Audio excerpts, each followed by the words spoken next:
Seguindo então no nosso manual de manobras, hoje a gente vai falar sobre pane. Então solta a vinheta e vamos conversar sobre essa manobra aí que assusta muita gente.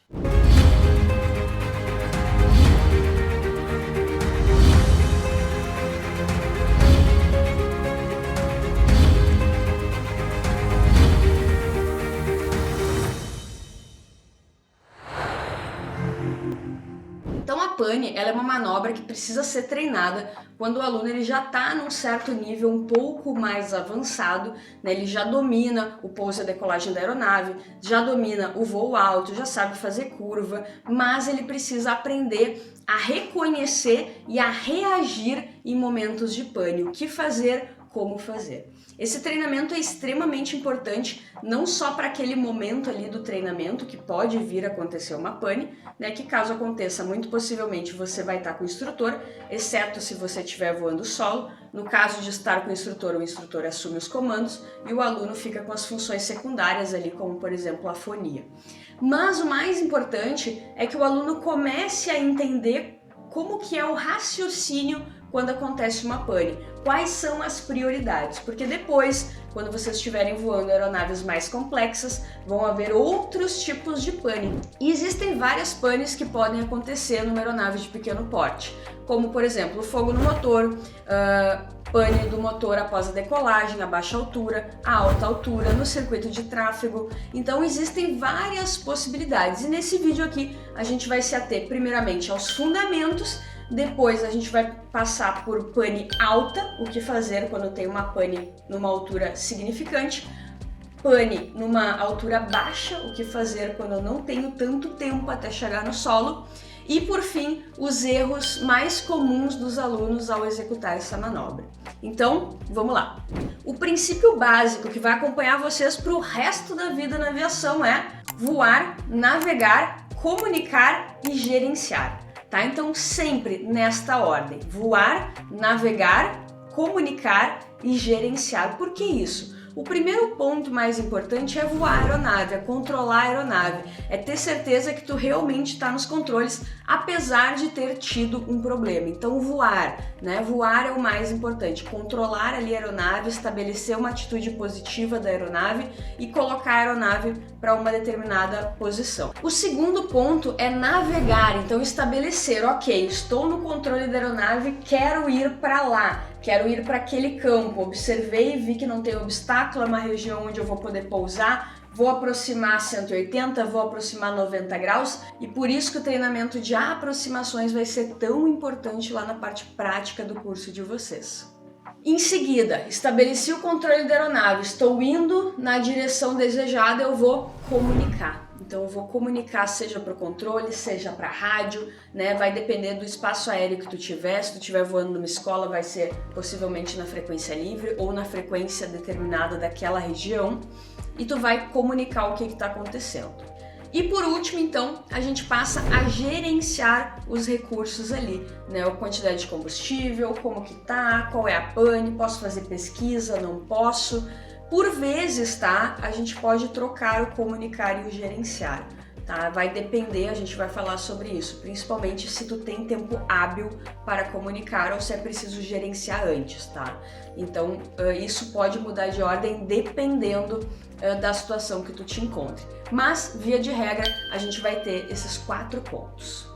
E aqui hoje, nesse vídeo do Manual de Manobras, a gente vai se ater à emergência a alta altura e emergência a baixa altura. A principal diferença entre elas e os procedimentos. Então vamos começar com a pane a alta altura. Então vocês estão lá voando em cruzeiro de uma região para outra região, né? Ou começou a aproximar, mas ainda está muito alto e daqui a pouco o motor começa a pipocar, né? Começa a dar um ruído, alguma coisa diferente e o motor para, né? O que acontece nesse momento? A gente precisa usar o nosso treinamento, né? Então assim, a gente não pode prever, a gente não pode impedir que algo aconteça, mas a gente pode estar preparado para agir naquela situação. A gente sabe que a chance de acontecer isso é extremamente baixa, como qualquer outra pane, né, em aeronaves. As aeronaves passam por manutenção, existe todo um critério, né, de manutenção preventiva, preditiva, né, para que isso de fato não aconteça. Então, a aviação é extremamente segura, mas ainda assim os pilotos precisam estar treinados e capacitados para agir em caso de emergência. Se você tiver uma pane em alta altura, a principal diferença da baixa altura é que em alta altura você vai ter mais tempo.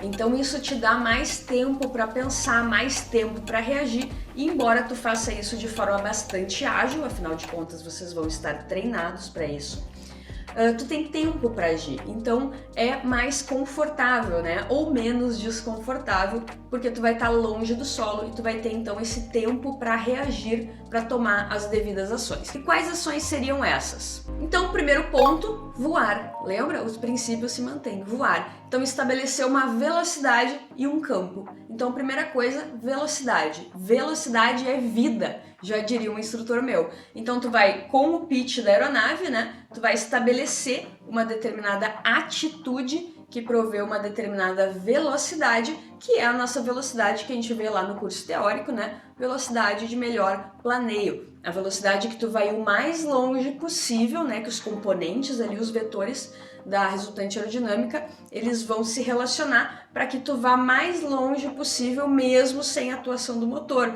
Afinal de contas, o avião ele possui asa, então ele possui uma capacidade de planeio extremamente positiva. Então tu vai estabelecer aquela velocidade e vai procurar um campo livre de obstáculos, que seja o mais plano possível, se possível avaliar também o vento para pousar com vento de proa, né? Então tudo isso é extremamente importante nesse momento inicial. E vejam como é rápido. Tomou a pane, né? Normalmente o instrutor vai dizer pane e vai tirar o motor de vocês para simular esta pane, né? E aí vocês vão estabelecer a velocidade, olhar em volta fazendo uma varredura e direcionar a aeronave para aquele campo, já pensando como que tu vai aproximar para ele.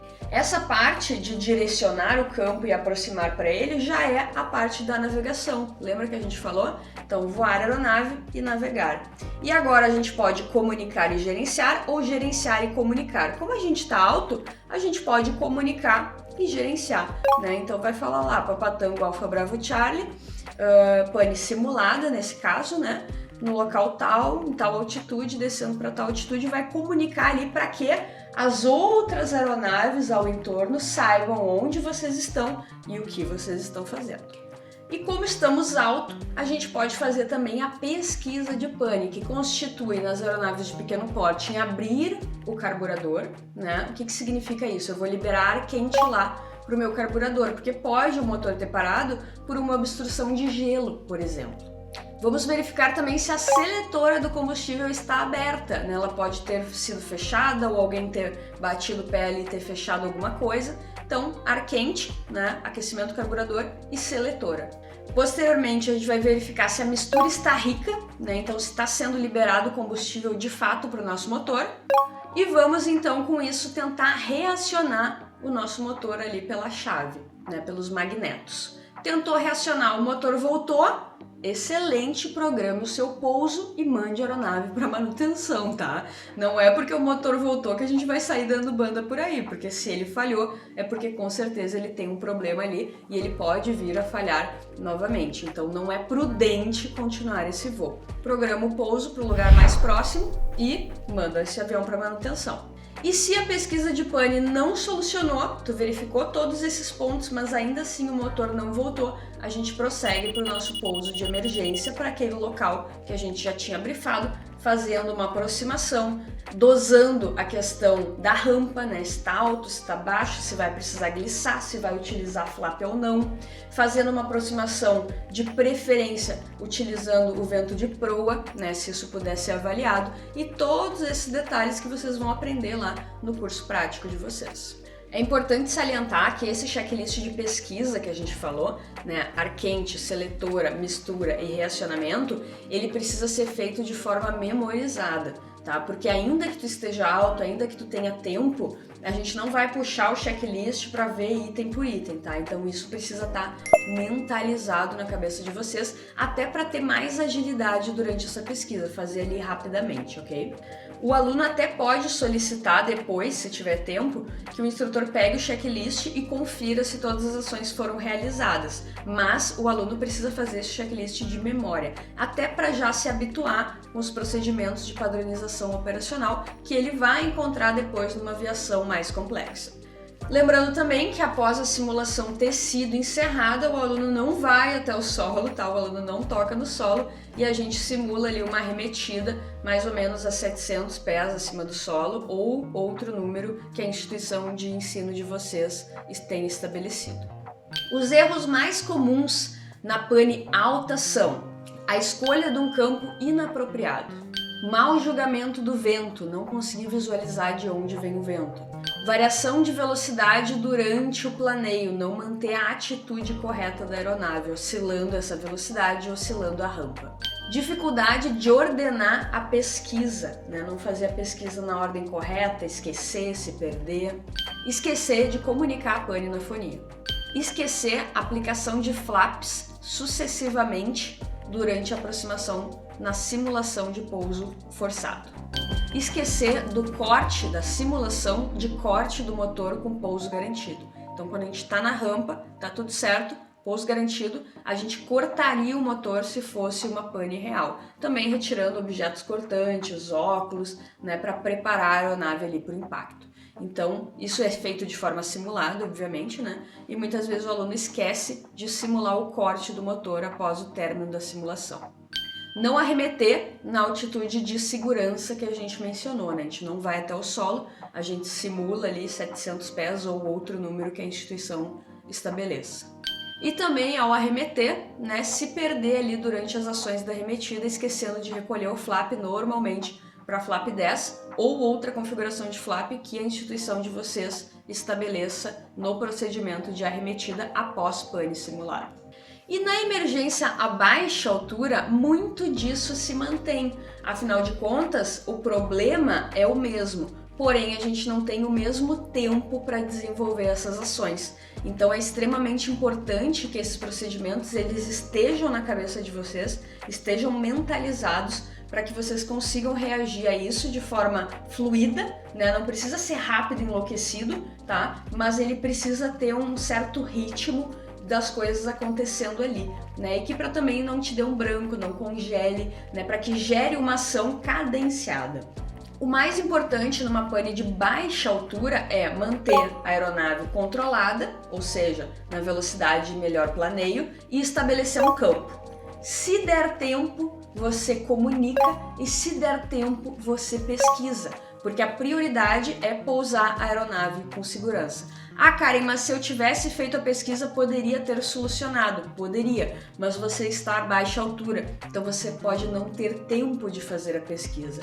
Então, mais vale seguir para um pouso forçado, né, controlado, num campo correto, na velocidade correta, realizando o corte do motor antes do impacto, para que você tenha ali um pouso forçado com sucesso, do que perder tempo fazendo a pesquisa e daqui a pouco não conseguir cortar o motor, se embananar, né, perder a rampa, chegar muito alto ou muito baixo, e isso consequentemente vai resultar num impacto negativo, né? Então a nossa chance de sucesso ela aumenta quando a gente tem isso na nossa cabeça. Pane alta, eu vou fazer pesquisa, e pane baixa, eu vou priorizar a velocidade e o campo. Se der para fazer pesquisa, pô, eu tô afiado, dá tempo, eu consigo, né? Tá tudo sequenciado, tudo bem, você pode fazer a pesquisa, mas essa não é a prioridade quando tu tem uma pane baixa. Outro conceito que é extremamente importante, que vocês vão levar para o resto de todas as aviações que vocês vierem a voar, é o conceito de voar sempre apoiado, né? Então, por mais que tu esteja alto, tu sempre tá dando uma olhada. Ah, lá tem um campo legal, ali tem uma cidade que tem aeroporto, ali tem uma outra cidade, aqui tem uma pista, não é tão boa, mas se precisar dá, né? Então tu sempre ter essa consciência situacional de onde tu está, para onde tu está indo e o que tem no meio do caminho que tu possa se apoiar, sejam cidades ou sejam campos. Outro conceito extremamente importante é a aplicação de flaps. Sempre que você aplica mais flaps, você consegue reduzir a sua velocidade de aproximação e, consequente, reduzir a sua distância de parada. Então, sempre que possível, full flap para pousar em caso de emergência. Lembrando novamente que a simulação de corte do motor é apenas uma simulação, tá? A gente não corta o motor, a gente só simula que está cortando para que a ação ela fique mentalizada, se eventualmente algum dia tu realmente precisar fazer toda essa sequência de procedimentos no caso de uma pane, ok? E os erros mais comuns na pane baixa são a escolha de um campo inapropriado, mau julgamento do vento novamente, variação da velocidade de planeio e dificuldade em ordenar as ações. Então vejam que os erros eles são muito semelhantes à pane alta e com destaque aqui ao sequenciamento das ações, porque como você está mais baixo, você tem menos tempo. Então por isso que é previsto, né, que você estabeleça a velocidade, estabeleça o campo e prepare-se para o impacto. Se for possível, comunica, e se for possível ainda fazer a pesquisa de pane, pode ser feita, não há nenhuma objeção em relação a isso, mas a prioridade é pousar essa aeronave, ok? E claro que comunicar também é importante, afinal de contas você precisa falar a sua posição e que você está tendo ali um pouso forçado para que o resgate possa chegar. Então se a gente tiver que priorizar, a gente vai priorizar velocidade, campo e comunicação. Combinado?